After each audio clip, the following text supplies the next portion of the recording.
Hari Om. Good evening. A very warm welcome to all of you.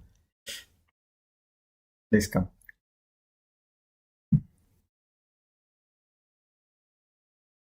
Let's offer our prayers and seek blessings. With all devotion and faith in our hearts and complete surrender.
Asato ma sadgamaya Ready to pair. Tamaso ma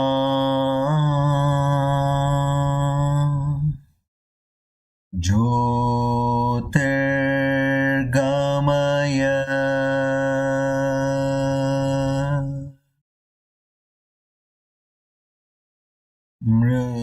Mrityorma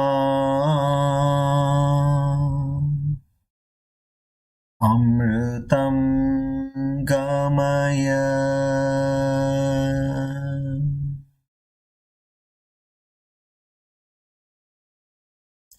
Sahana Vavatu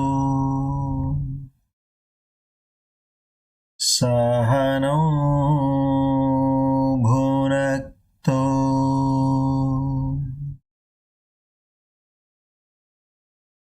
Sahaviryam Karavavahai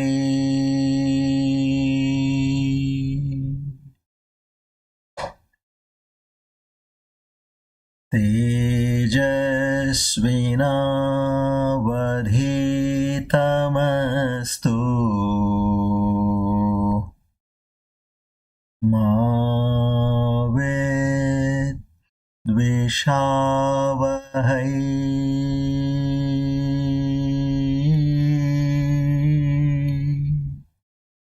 Om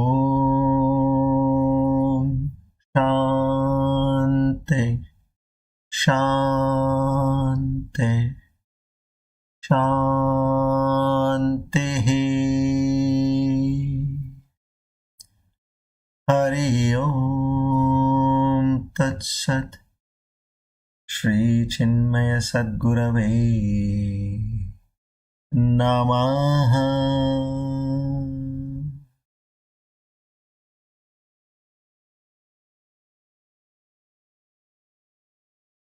O Lord, the Almighty, the Omniscient, the Omnipresent, the Omnipotent, who also has the divine names as Hetuhu, Damodaraha, to such a magnificent, majestic Lord. Together,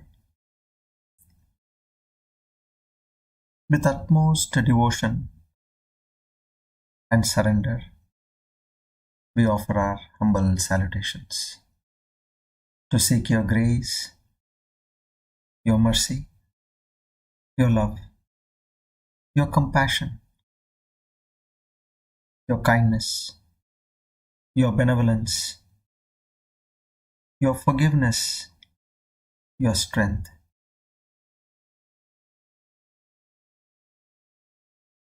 O Lord, bless me with the divine qualities of Shraddha, Bhakti, Jnana, Vairagya, Prapatti, Mumukshutva,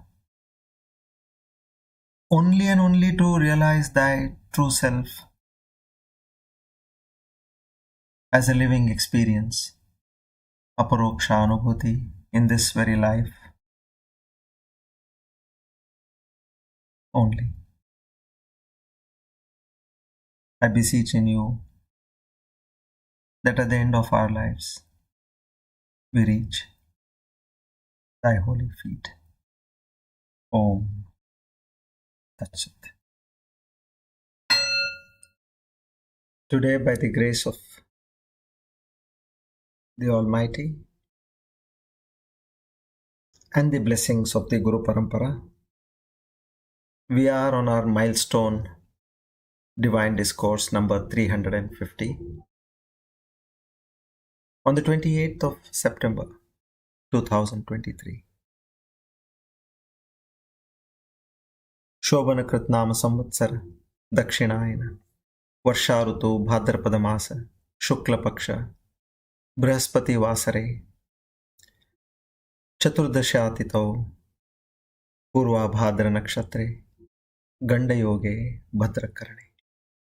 On this auspicious day of Thursday and the auspicious time of the evening,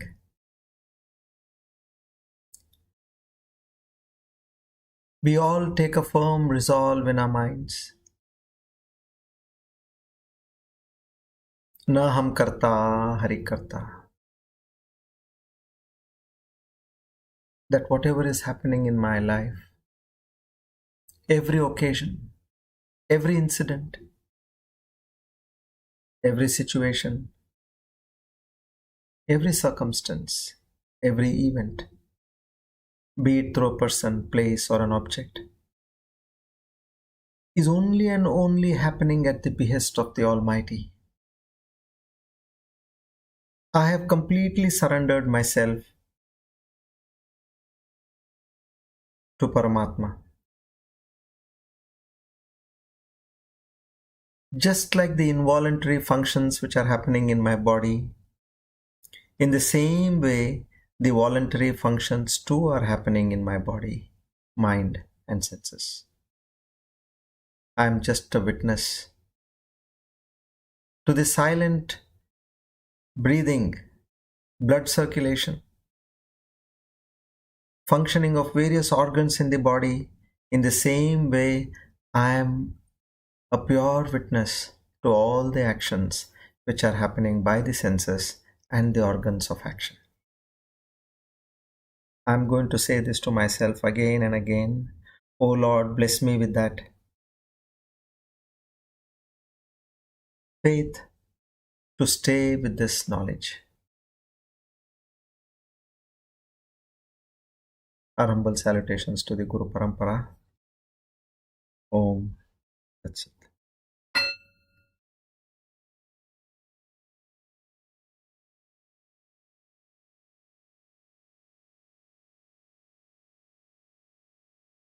Hari Om, good evening. A very warm welcome to all of you once again.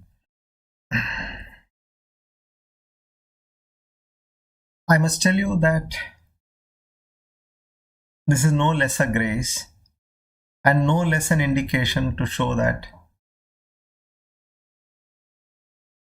we are not walking this path. It is the Lord who is taking us all by Himself on this path. Otherwise, to achieve this kind of a milestone,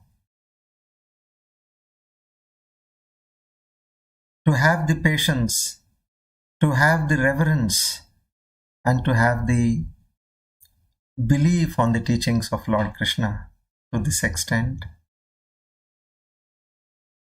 sometimes even the day changes in terms of our weekly course, it changes. But still the energy, the enthusiasm, the effort one makes to ensure that they are on time to listen to the divine song. This is no less than a miracle. I pray to Thee that He takes us in the same way, in the same manner, till the end of our lives. He gives us that willpower and makes this our priority in life. Number one priority. Om Tat Sat. So here, what we learnt in our previous discourse, Gneyassa nitya sannyasi yo na dveshtina kankshati nirdvandvo hi mahabaho sukam bandhat pramuchyate.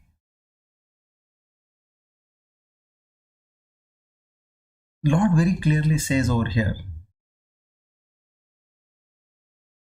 even being a grahastha, one can be a sannyasi. Nyasaha, we learnt that. Nyasaha, samyak, who has given up efficiently, perfectly, in an orderly manner. What has he given up? He has given up the fruits of action. If you are talking in terms of being a grahastha, give up the fruit of action. Say that the Lord is doing everything through me.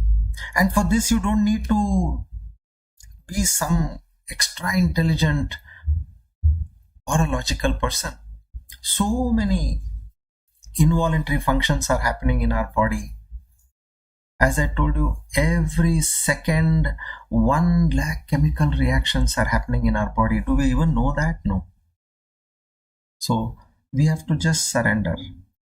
Somewhere a thought comes in my mind from deep within, and that thought becomes an action. And for that action, the whole conglomerate of the mind, senses, organs of action, the body, entirely they work in coordination. Do I have any idea how they're working? No. Then why do I put myself that label of I? So, with this knowledge, now once you are established in this knowledge, maybe in a day also, if you are able to say this half a dozen times, it is great. It's enough to start with. And slowly you will see yourself becoming a witness to your own self. You have to practice somewhere. You have to start somewhere. And then the neural pathways will develop in the mind. And you will just be a witness to somebody who is next to you. Let's say a friend has come to your place. He's going to stay with you for 2 or 3 days. And you are with your friend all the time. Now, you are observing that friend. Wherever he goes, you're introducing him to people, you're taking him for long walks, you're taking him for to a good restaurant, you're taking them to a park. Now, wherever you are going, you're observing that person. The same attitude, you have to start observing your own self. That becomes Sanyasya. He clearly says, Gneyas Nitya Sannyasi. He becomes a sannyasi. And Yona Dveshtina Kankshati, meaning he doesn't have a particular liking for something or a disliking for something. And he is above Nirdvandvo. He is above the Nirdvandvas. The Dvandvas basically. What is the meaning of Dvandvas? At the level of the body, pain and pleasure. At the level of the mind, joy and sorrow. And at the level of the intellect, honor and dishonor. Nothing affects him. And this is possible only when you are a witness to your own self.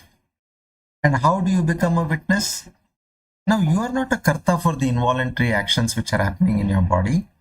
You didn't order the lungs to function. You didn't order the heart to pump. You didn't order the digestion to happen. It is happening. And you know that it is happening. So you are already a witness to your own self. In the same way, just go one step ahead and say, whatever is happening at the organs of action level, at this level of the senses, at the level of the mind, become a witness. First we need to understand. Then we need to start imbibing this. And slowly you will see you are gradually rising towards the higher and higher, where you will get established and you will start looking at this body, mind and senses as an object, an Atma, and you take the place of Atma. Now in this situation, where is that I? Automatically it is dissolved. It has got no place. Now let's say you're doing a musical chair. There are two chairs, and one chair is occupied by the Anatma and the other chair is occupied by the Atma. So three of us were running around the two chairs. So then what happened? Anatma and Atma, Aham goes away. And then there's only one chair. Anatma and Atma are rotating. One fine day the Anatma drops and it's the Atma alone who sits on that chair and it wins the game. So we have to train our mind. That's all. You have got the knowledge. Just train your mind and I tell you it is possible. You will not realize what is this change happening in me. Just like a child. From a baby it comes into a boy or a girlhood. And from a boy and a girlhood it comes into the teenage. It matures, that child. Don't you see changes in your body? Suddenly you become a different person. You become a youth. And then from youth, middle age, and then you start aging. Have you not seen all these differences? In the same way you will see differences, you will start rising above. Whatever I am saying, mark my words, will be experienced by you. Felt. Now it is only understood. You have properly understood what I am saying, but it has not come to your experience. If it has come, very well and good, but that will start becoming more and more intense. That is what we need to achieve over here. So every aspect where the Lord is talking about, make it as a takeaway and start imbibing.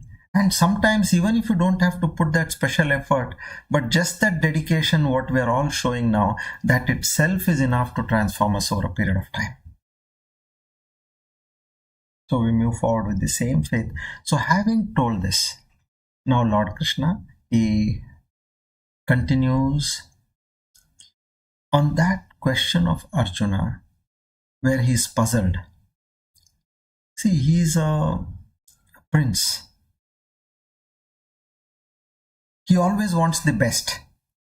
So in that context, he has this next two questions, verse number 4 and 5.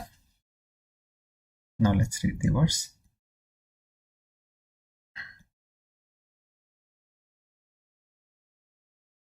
Shri Bhagavan Uvacha Sankhya Yoga Pratak Balaha Pravadanti na panditaha Ekamapyastita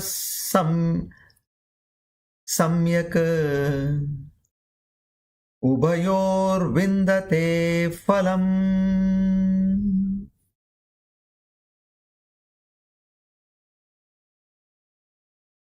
So here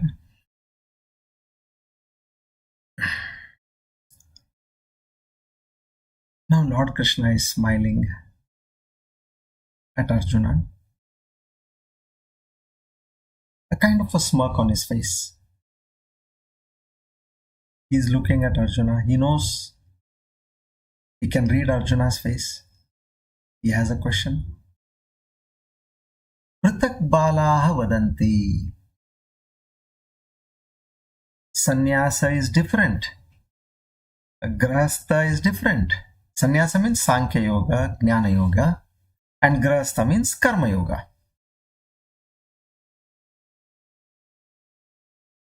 Now here the point is, Sankhya Jnana Yoga is different and the Karma Yoga is different. So and so is less, so and so is more, so and so is much more useful, so and so is much more useless. The Lord says, if people have got these kind of questions, He does not say, Arjuna, you have got this question. But He actually understands. He says, if people have this kind of a question, such people have this kind of pratak bhava. Pratak bhava means they have, which has got different and opposite results. This is less or this is more, this is good or this is bad. Pratak bhava. Such people have this kind of pratak bhava, but a panditaha, a person who is knowledgeable, he truly recognizes the inner understanding capability of a person and not the external drama. He calls this as a drama. People may be, properly, they have the right kind of hair, jata and all that, hair and that beard, and then you have that kind of a dress. The moment you see that person, you will feel he is a saint. That's why he says, Sankhya Yoga pratak balaha pravadantina panditaha. One who sees Sankhya Yoga and Karma Yoga differently is none other than a pamara. Pamara means a aviveki, a dud, a dullard, murk, whom we call, that kind. He uses those strong words. He says, only a murk or an insane person can look at these kind of differences. Ekamapyastita samyak ubayor vindate phalam. He says, if one says that such a person who has taken up sannyasa will get moksha, a grihastha, what he did? He got married, took care of his children, took care of his wife or husband, took care of his parents. He will not get moksha? Question mark. This kind of a distinction is a fool's understanding. See, indirectly he is making a remark once again. What is important is not the external attire or activities or behavior, demeanor. This is not important, but the internal understanding of one's true self. Know what is your true self. Be established in that truth. Just now, as we said, there are so many involuntary actions happening in my body which I am not a karta to that. I didn't order them. They don't take orders from me. And then you say, I ordered my eyes to see something. I ordered my mouth to eat something. I ordered my hands to do something. There you become a karta. Now this person with his knowledge, he has given up those voluntary actions also. He has understood his true self. He is always alert. And he knows that being in that state of Atma Vichar, that is the vital point of life. And the more the number of times I can draw my attention and look at my own self as a witness, that becomes the focal point of one's life. And he further elaborates, one may be in any ashrama. He says he may be in the brahmacharya, grihastha, vanaprastha or sannyasa. The key point to achieve moksha is only and only that internal, that mumukshutva bhava, what you call, that has to be there in any person. Not in which ashrama he is, not in what kind of a living that person is doing. So any ashrama defines the boundaries of dharma and not the boundaries of jnana. So anyone being in any ashrama can seek jnana and attain salvation. See, again an assurance is given to all of us. That's why one calls them as ashrama dharma. See, as a brahmacharya, you have, being in brahmacharya ashrama, you have, dharma means rules and regulations. Now, if you are in a particular country, you have to follow the country's rules and regulations. You can't say, I did this in India and I'm going to live in that way. No, you have to go by the particular country's regulation. If you are in a particular school, college, you have to follow the regulations of that school and college. If you are in a particular temple, you have to follow the rules and regulation of that temple. So in this way, every person, be it a brahmachari, grahastha, vanaprastha or sannyasi, he has different set of rules to follow. But for moksha, what is required? Here the dharma does not come in. What is important, what is pradhana, what we call is, meaning what is the epicenter or the focal point, is you have to be established in your true self. And how do you get it? Through jnana. Now what we are getting, this is all that knowledge which is being passed on to us. Otherwise, where did we know earlier? We only knew of the Trimurtis, and down the line Trimurtis, we knew, okay, we have some devatas also, and then there is a world, and it is me, and then as a jiva, and one day the jiva dies, and then here and there we have heard of some rebirth. Beyond that, we didn't know anything. How to achieve the highest? Now that is what exactly we have got as knowledge. Now we get so much of knowledge during the day, but what we practice out of what we have got, only that remains. Otherwise, after 2-3 days, you will forget also what you had heard or told or seen. So in the same way, now we have to understand the ashrama does not matter. What matters is, I have got that jnana of my true self. I know that whatever is perceived by my senses, which is seen, heard, tasted, smelt, touched, all that is an object. Meaning what? Your body is an object, your mind is an object, your entire senses are an object. And the experiencer of these objects is the true self. You want to understand it? That's it. And then we go one step further.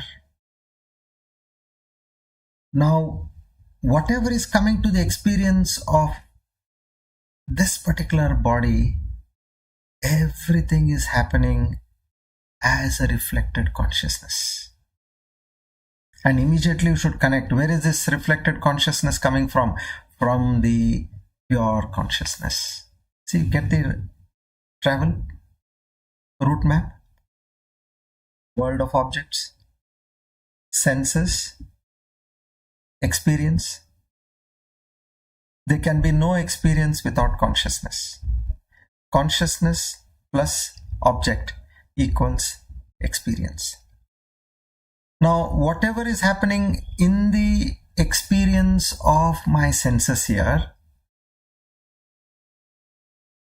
is happening in consciousness, Chetana Shakti, but that is a reflection of the pure consciousness. So, my mind can be compared to moon. The moonlight can be compared to the Chetana Shakti, which is awareness within me. And the sun can be compared to the pure consciousness. Moon does not have its own light. In the same way, this body, this mind does not have its own light. As far as the light of the sun is shining on the moon, you have moonlight. As far as the light of that consciousness is shining on this body and mind, I am alive and I am aware and I am functioning, I am expressing, I am experiencing. This sunlight can exist without or rather you can say the sun can exist without the moon, but the moon cannot exist without the sun. So these hard facts we need to drive straight into our mind and know the truth. This is this final jnana. I tell you, this is absolute knowledge. Now, compare what you're looking at yourself is like a image in the mirror, reflected. You are that reflected image. This is not true. What is true is the person standing in front of the mirror. And who is that true person? That person is the witness of this body and mind, which is like consciousness, who is standing in front of the mirror. Mirror here is again the mind, and in that mirror an image is formed, which we call it as a jiva. A jiva is dependent on the consciousness, on the person who is standing in front of it. But the person who is standing in front of the mirror is not dependent on the reflected face or the person. You can take away the mirror, but the person who is still there. In the same way, if this jiva goes, consciousness will always be there. Know these facts. Know this whole thing is an illusion, is a drama, is an appearance. Come to that understanding and be in that understanding. Anything you can see, touch, taste, smell, hear are all objects. And because of which you are able to experience this, that is your consciousness, which is your true self. So this is what jnana, being established in that true self. Knowing our true identity. What should happen when you look at your ID card? Who are you? Yes, you have to show your ID card. I am so and so. But at the back of your mind, this is a reflection of my true self. For Vyavahara, worldly transactions, yes, he asked you an ID, you showed your ID, you are standing in front of him, all good. But at the back of our mind, all this is anatma, reflected consciousness. This should come in our minds. Now, we will try to understand the next verse.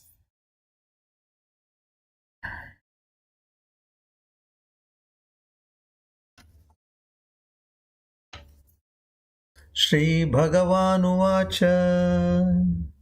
Yat Sankhya Prapyate Sthanam Tadyogairapi Gamyate Ekam Sankyam Cha Yogam Cha Yah Pashyati Sapashyati.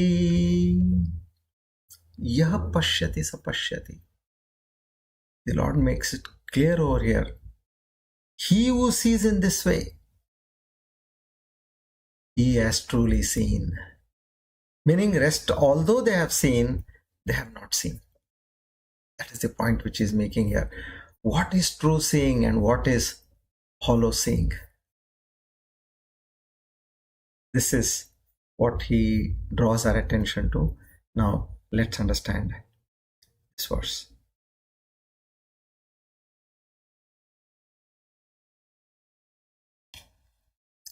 So here, this doubt of Arjuna was depicted by his eyes. Now it is continuing. So, Lord Krishna, after having told what he said so far, people are there who have these kind of doubts and they are murk. All that he says. And then he continues, said, Arjuna, to get that jnana, what method is apt and easy to fetch? That I will tell you now. He says, karma, jnana, fine. And then he says, if you want to get that, what is that method?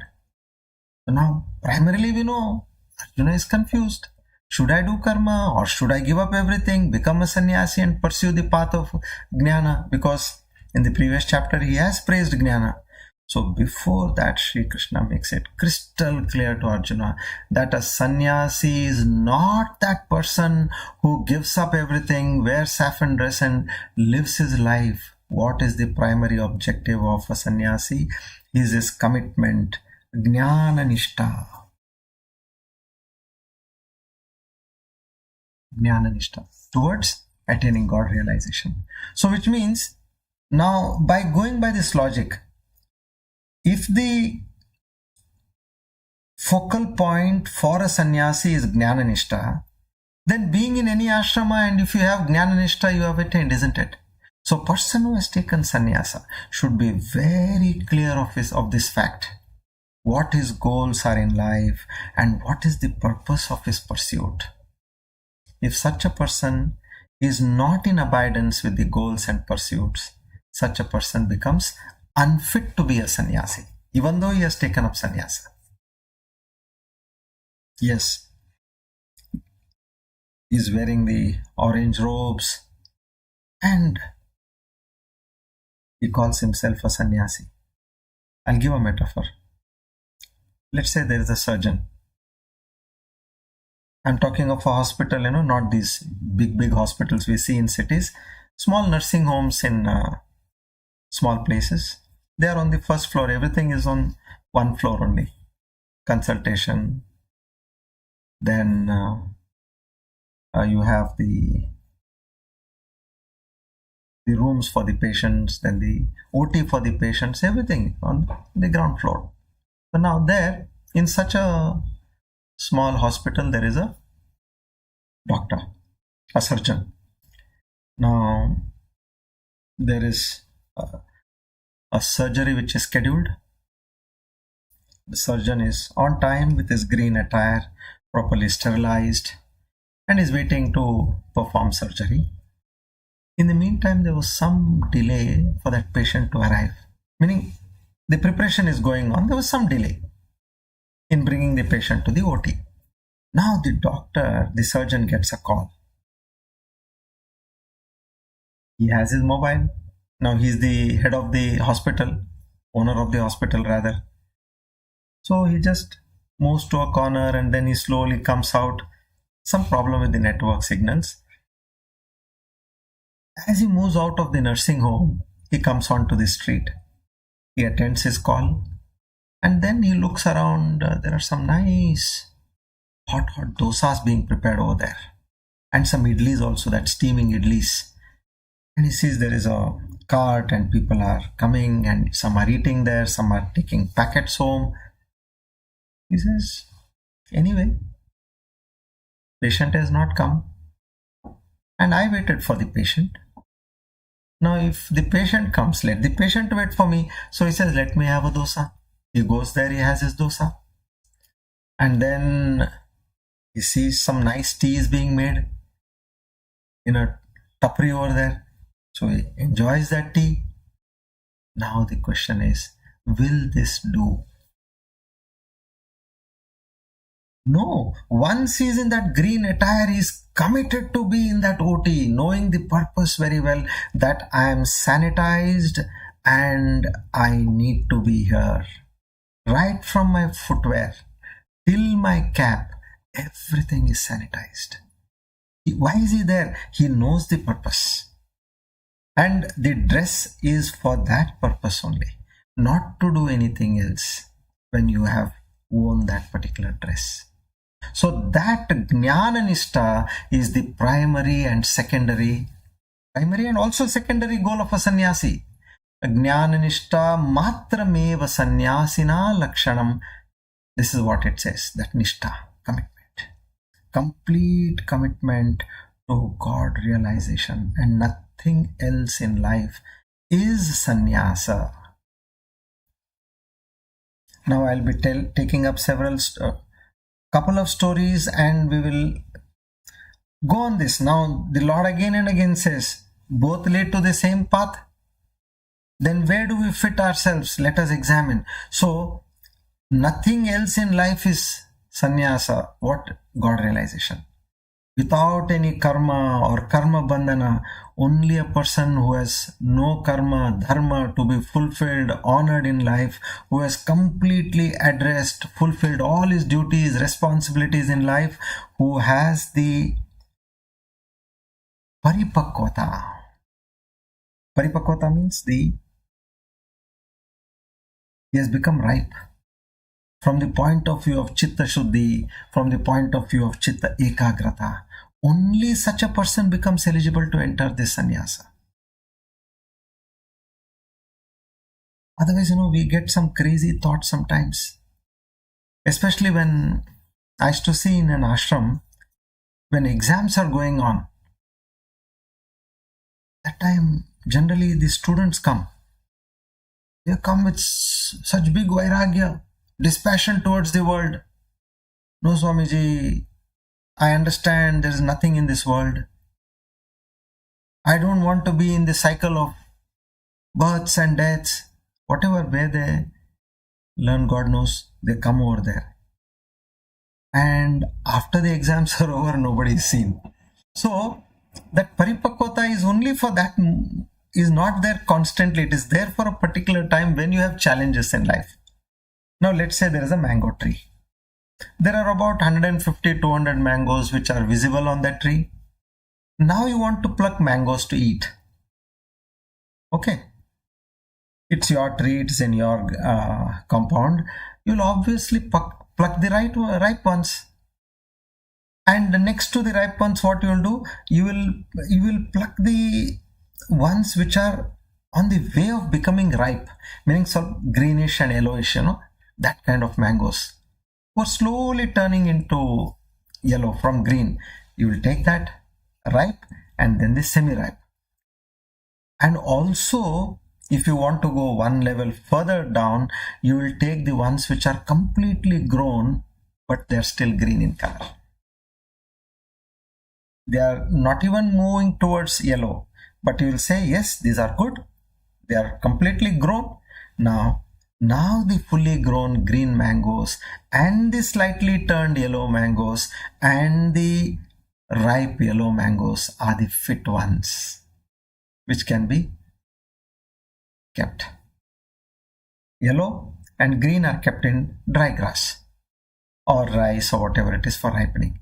If by chance you keep the not fully grown mangoes somewhere, some are midway, they are still not grown. You say, okay, I'll take these also, and you keep them along with these semi-ripe and green, fully grown green mangoes. What happens? The half-grown mango gets spoiled, and along with that, others also get spoiled. So a karma yogi who has cleansed his mind and heart is like the unripe mango, but not fully grown. But fully grown. See, like we have not taken sannyas. We are on that path. We are fully grown green mango, or you can say we are that fully grown green mango turning towards yellow. We are half yellow, half green. Such a person, if he enters the sannyasa ashram,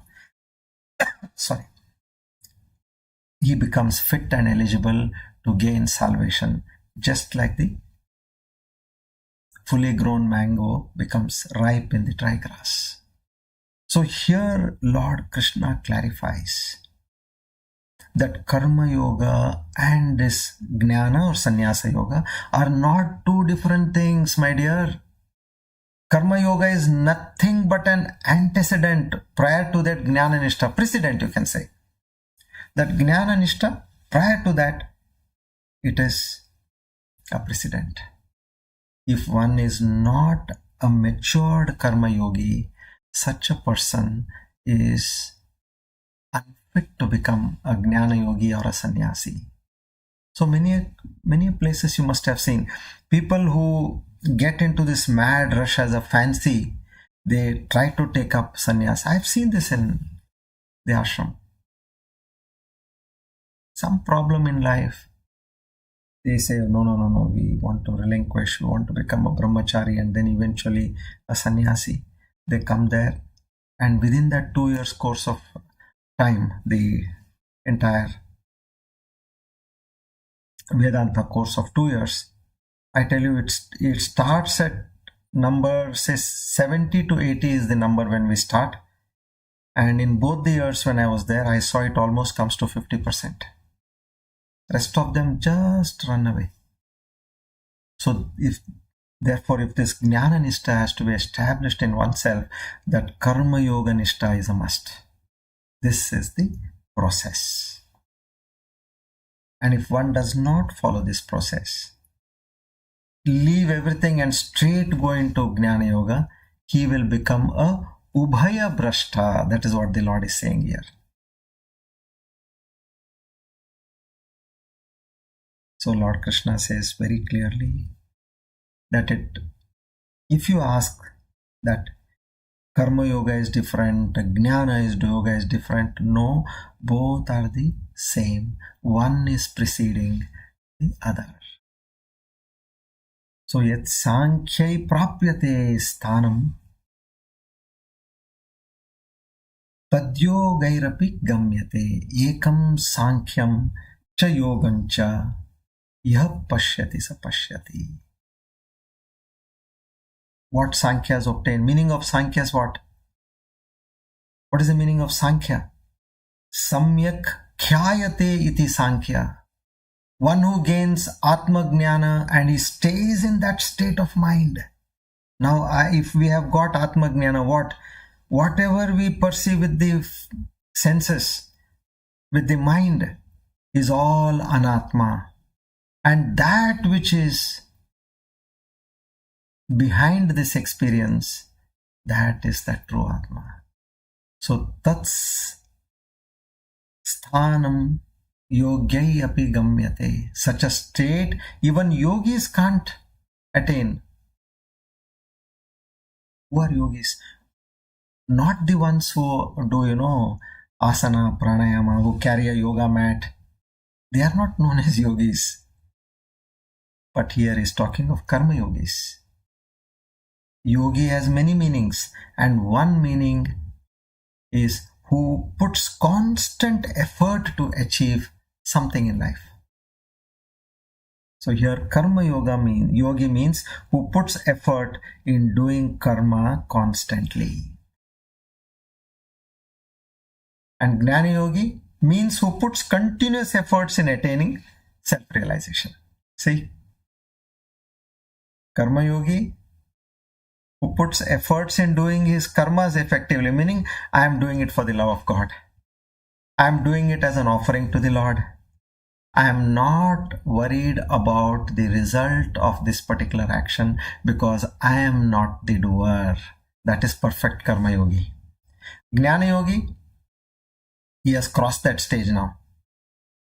He knows that I am this reflected consciousness, and this reflected consciousness comes from the pure consciousness, and he's in that experience.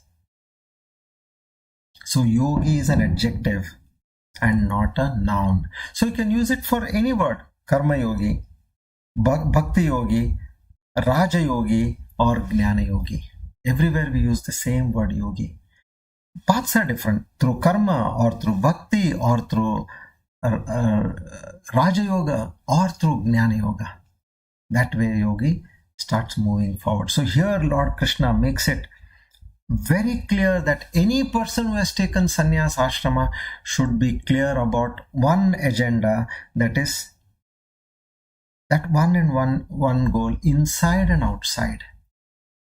The one and only purpose in life for such a person who has taken sannyas is to know his true self. Yathartha sthiti, what we call. What is my true self? No second point, no second agenda in his life. Yat sankhya prapyate sthanam tadyogairapi gamyate. So such a sannyasi who moves forward in life and reaches such a stage, even a karma yogi will not be able to reach. Immediately like that. You have understood look at the same mango tree.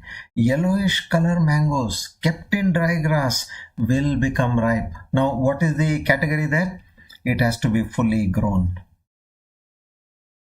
So a yogi who with a single pointed mind, who has been the result of the good samskaras of his current life and maybe the previous lives also, having got that chitta shuddhi, chitta ekagrata, that antakarana shuddhi happens by this.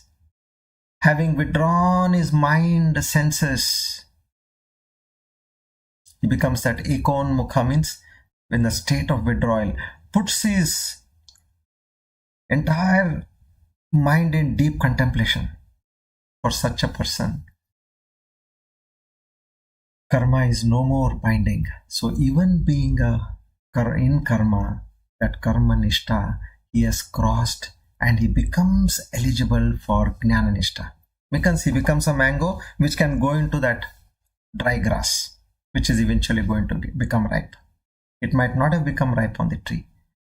So that way,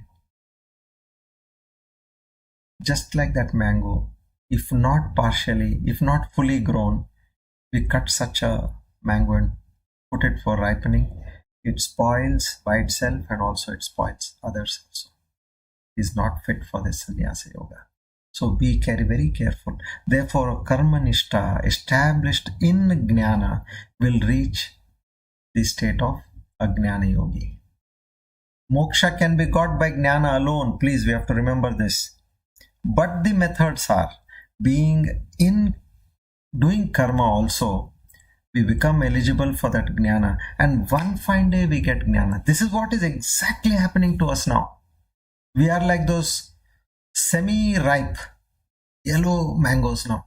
We are all on that process of becoming ripe. We are getting jnana. Now getting jnana is like the grass, dry grass around us. There is no doubt about it. To become eligible to get that jnana, and we have 350, not a joke, and continuously. And what all mediums or the routes one has to take for this? We can do bhakti, we can do karma, we can do upasana, raja yoga, japa, seva, yatra to get that jnana. These give us that antakarana shuddhi.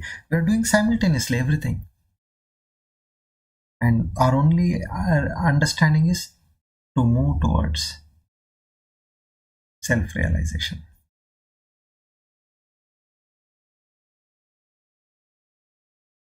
Now I'll tell you some anomalies about this jnana and karma. Imagine a tree with two branches. One branch is full of leaves, fruits, flowers, and there is another branch on the same tree which is bare. Nothing. Although the two branches seem very different, but they are both part of the same tree. Similarly, the paths of karma sannyasa and karma yoga are different. Karma sannyasa is bare branch, nothing is seen there. Karma yoga, full of leaves, full of flowers, full of fruits. You can see a lot of activity, but they both belong to the same tree. In the same way, these both yogas, they are a part of the same spiritual path. Once upon a time, there was a king who was very wise and compassionate. He ruled his kingdom with justice and kindness. One day, the king decided to renounce his throne, see, meaning he has become ripe now, and live as a hermit. So he packs up everything, properly delegates to the successors. He has got wise ministers, and this has been a practice in the olden days. It was not to be taken as some shock or something. It was the way of life. So he leaves the palace and he goes and he builds a small hut. There he spends these days meditating and studying the scriptures.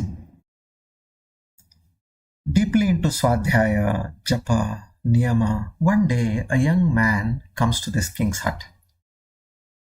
The young man was a warrior who was returning home after a victorious battle. He was all tired, hungry, and injured here and there. So he comes there and he asks the king, "Can I get some food and shelter?" The king was happy to oblige. He gave this soldier good food, water, and allowed him to take rest in the hut. Now, the warrior was impressed by the king's wisdom and compassion. He asked the king why he had renounced his throne and chosen to live as a hermit. He could see there is barely anything in the hut. Imagine a king who has dozens of people attending him suddenly is in this state. So the king explained that he had done so in order to achieve liberation from the cycle of birth and death. The warrior was inspired by the king's words. See, he's hearing it from the horse's mouth. He decided to give up his warrior life and follow the king's example. He says, enough of this killing and warfare. He renounced all his possessions and became a disciple of the king. Now, since he has become a disciple, the king taught the warrior the path of karma yoga. See how he started. He taught him how to perform his duties without attachment to the fruits of his actions. When can you give the attachment to the fruit of an action? When you are not the doer. This is what we need to understand. As far as you feel I am the doer, you cannot give up attachment to the fruit. You just say, where am I doing? So many involuntary actions. In the same way this voluntary action is happening. So when you get that understanding, you will be able to easily detach from the fruit of the action. You have become a witness. So the warrior followed the king's teachings diligently. And eventually he achieved liberation. So now the story of the king and the warrior shows that it is possible to achieve liberation even while living in the world and performing one's duty, but backed with that knowledge. So the key is to perform one's duties without attachment to the fruits of one's action. This is the path of karma yoga. See, I'm again and again telling this because we should be convinced of what we are doing. We should not be thinking we are in a position where, yaar, abhi hum kya hai, grahast hai. What are we doing? I don't know we'll get salvation or not. No. We are already on that path. So in conclusion, now the fourth and the fifth verse teach us the path of karma sannyasa and karma yoga. We should understand they are not different, but rather complementary. In a household life, in a family, although the husband and wife are different, but they are complementary to each other. That life, what we call as a family life, is incomplete without the other.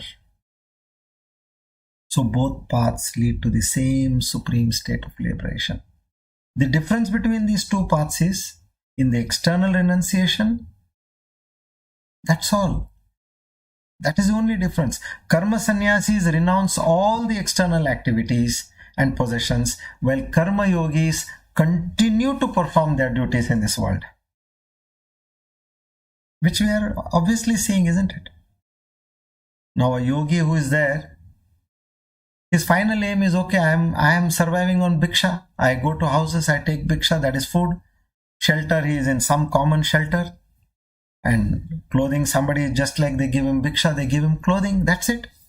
So a karma yogi continues to perform their duties in the world, but without attachment to the fruits of their action, because he has clearly understood that I am not the doer of any action. Lord Krishna says that the internal state of both paths is the same. Understand this carefully. A karma yogi, I am not the doer. All actions being done. No expectation of any result. I am not the doer. Now, karma sannyasi is established in that truth. Aham Brahmasmi. A karma yogi, tattvamasi, you and me are no different. This slight difference is there. That pinnacle state of Aham Brahmasmi is by a sannyasi. Understand that both are absorbed in that consciousness of God. Now, let's say we put a question here. Why the warrior was told to renounce all his possessions? Then in that case, the warrior is taking up sannyasa, is it not?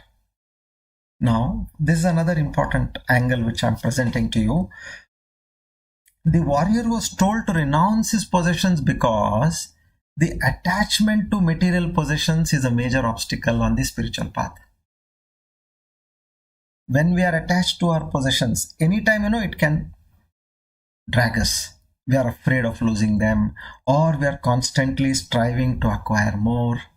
This attachment leads to greed, envy, anger, which are all negative emotions. Shadripu is what we call, that prevent us from achieving spiritual liberation.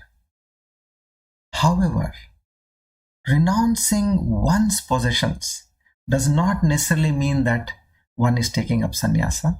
Sannyasa is formal renunciation of the worldly ties, including family, possessions, and even own body. A sannyasi is somebody who has completely dedicated himself to a spiritual life.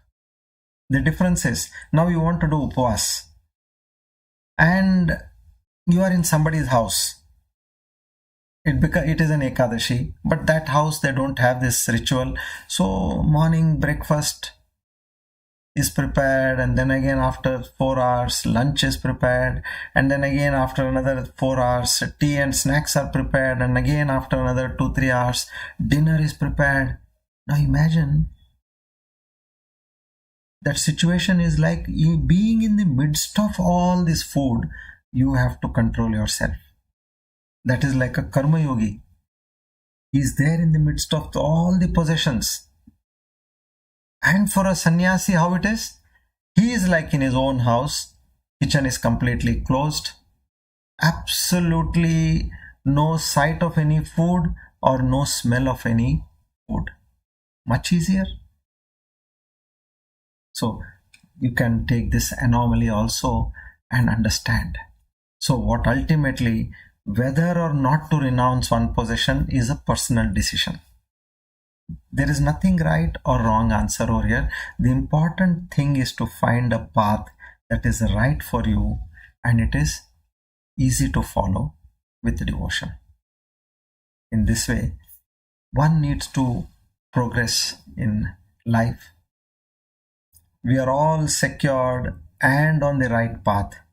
Just keep increasing the sense of detachment. So the moment you have detached yourself from your possessions, whatever happens, it does not affect you. So being in the midst of all the conveniences, comfort, security, you have all this so that you can also offer some good work to the society. Because you have the resources. So in this way, one can be established in that knowledge. And while being a karma yogi, getting that knowledge, he becomes liberated. So I hope by now we have understood that being a karma yogi, working with that sense of detachment, establishing ourselves in that God consciousness, you are already liberated. Jivan Mukta. You don't have to go to any other stage. This is the crux and the point which Lord Krishna is trying to make it clear to us. Shri Krishna Arpanamastu Idam Namam Om Tat. Let's now get some divine names.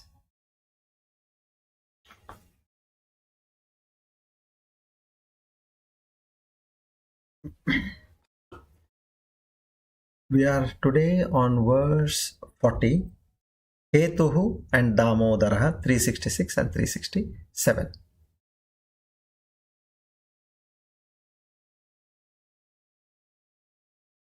Shloka number 40.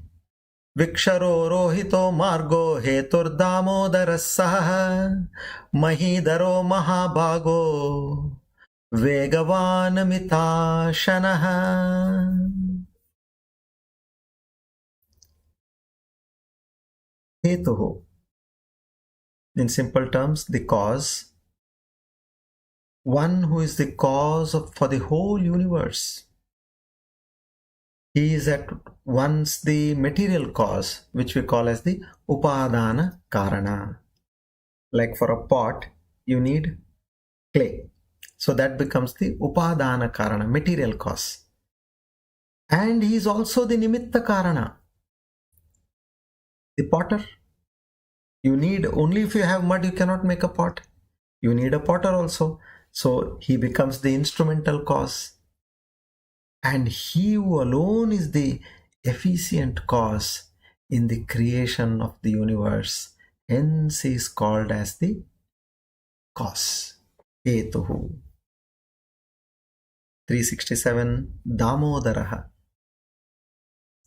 This term has come to indicate the Lord because he is one who is known through a mind which is purified, meaning udara, purified mind, by means of self-control, which is Dhamma, as we have Shama, Dhamma, Uparama, Titiksha, Shraddha, Samadhana. In the same way, Dhamma and such other qualities is because he has this purified mind by that self-control is called as Damodaraha. And Brahma Purana, it recapitulates that incident in the early childhood of the Lord. In Krishna Avatara, he was tied with a cord, a rope, which is known as Dama. Around his waist, Udara, which is his stomach, or you can call it as waist, Udara. This term can also mean one in whose bosom rests the entire universe.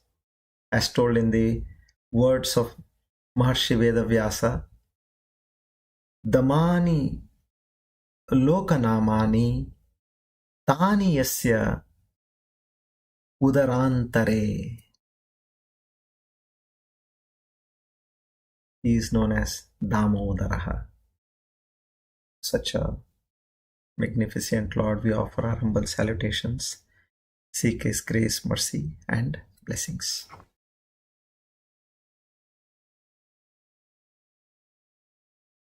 Now we come to verse number, Sri Dhanvantari Mantra. We'll chant 3 times.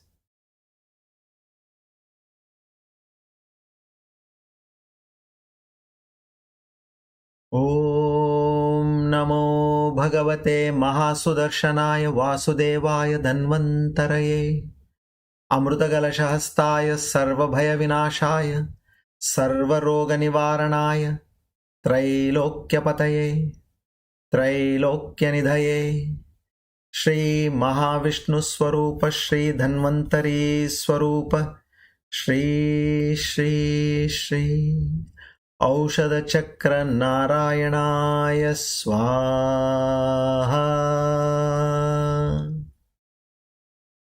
Om Namo Bhagavate Mahasudarshanaya Vasudevaya Dhanvantaraye Amrutagalashahastaya Sarvabhaya Vinashaya Sarvaroga Nivaranaya Trailokyapataye Trailokyanidhaye Shri Mahavishnu Swarupa Shri Dhanvantari Swarupa Shri Shri Shri Aushadha Chakra Narayanaya Swaha.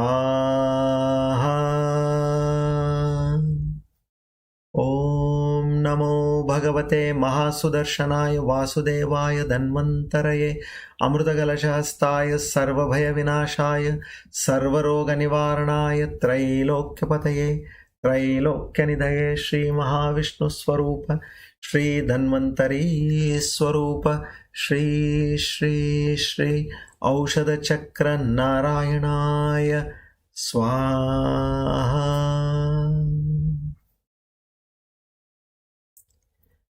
We pray to Lord Dhanvantari, the God of health, to grant us health and agility till we realize this knowledge in this very life. Om. Now let's do the Sakshatkara Siddhi Yoga Dhyana. We'll prepare our mind with the pranayam in the ratio of 1:4:2. And then we slowly start focusing on our mind and the thoughts in our mind, and we become a drashta, an extremely important method of becoming a witness to your own self. What we have learned, we're now going to practice by a meditation. Now, after the ring of the bell, we start pranayam for a minute or two, and then we slowly get into meditation. Sit comfortably. Relax your shoulders, your head, your forehead. Relax your face.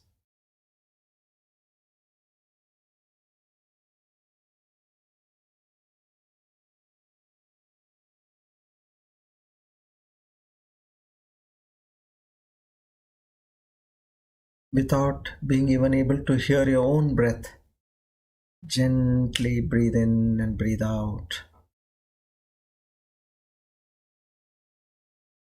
In the ratio, breathe in 1, hold in the ratio of 4, and breathe out in the ratio of 2. Softly and gently.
Become aware of the awareness within you.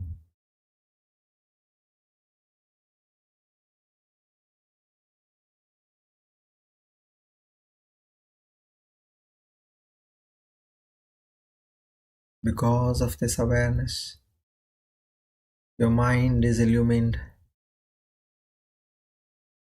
and with your mind, you see thoughts in your mind.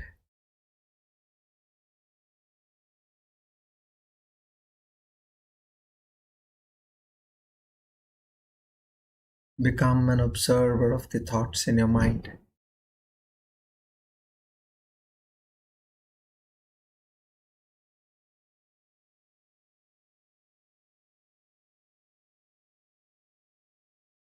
Just like you're observing the traffic on the road,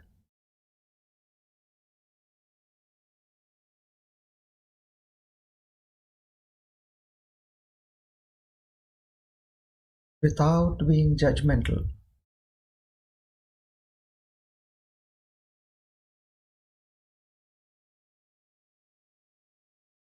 Observe the thoughts coming into your mind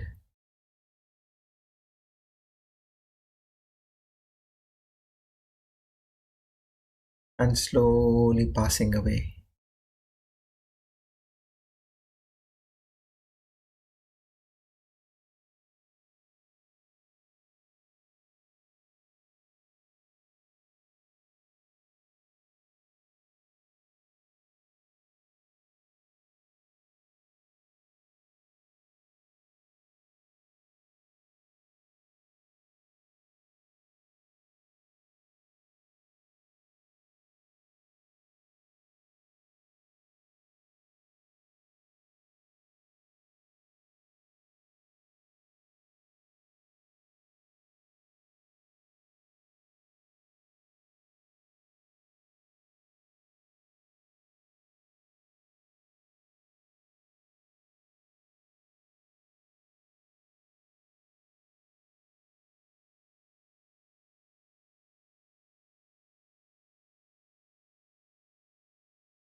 Watch the number of thoughts reducing in your mind.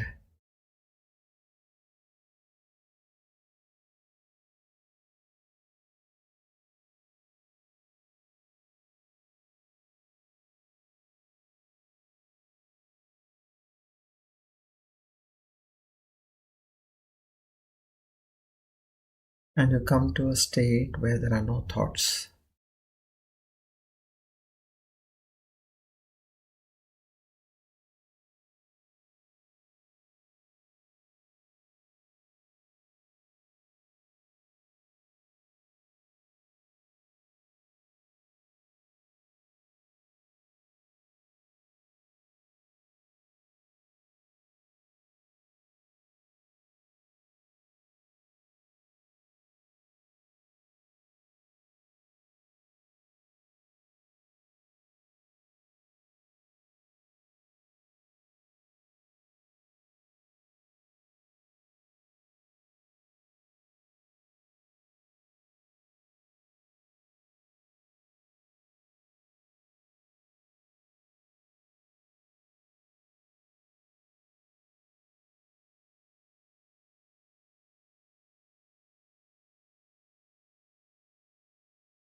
Slowly become aware of your breath.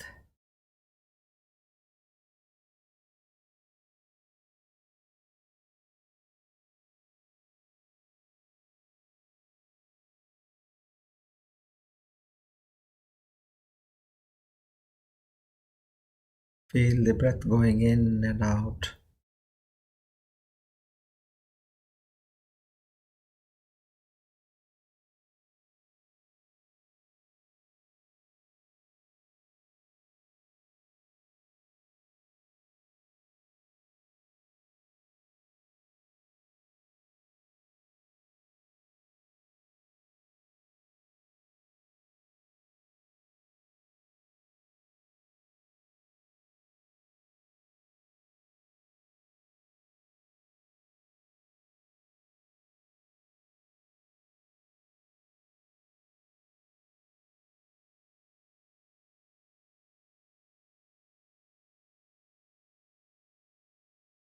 Become aware of where you're seated.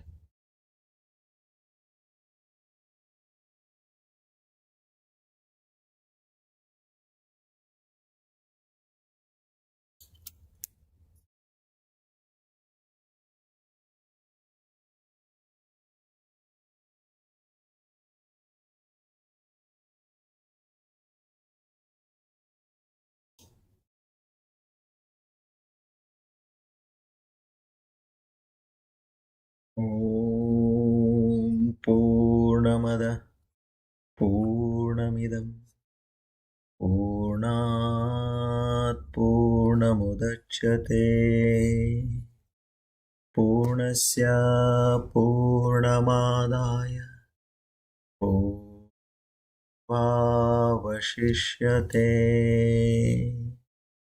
Om Shanti Shanti Shanti. Hari Om Tat Sat. Shri Chinmaya Sadgurave Namaha.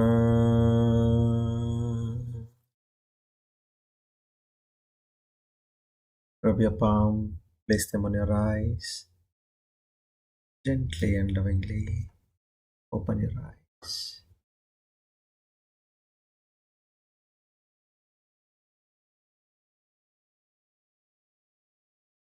We offer today's Gita Jnana Yajna at the lotus feet of the Lord.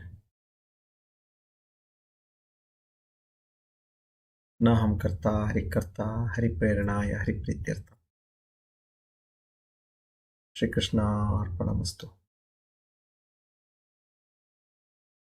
Idam namama. Om Tat Sat.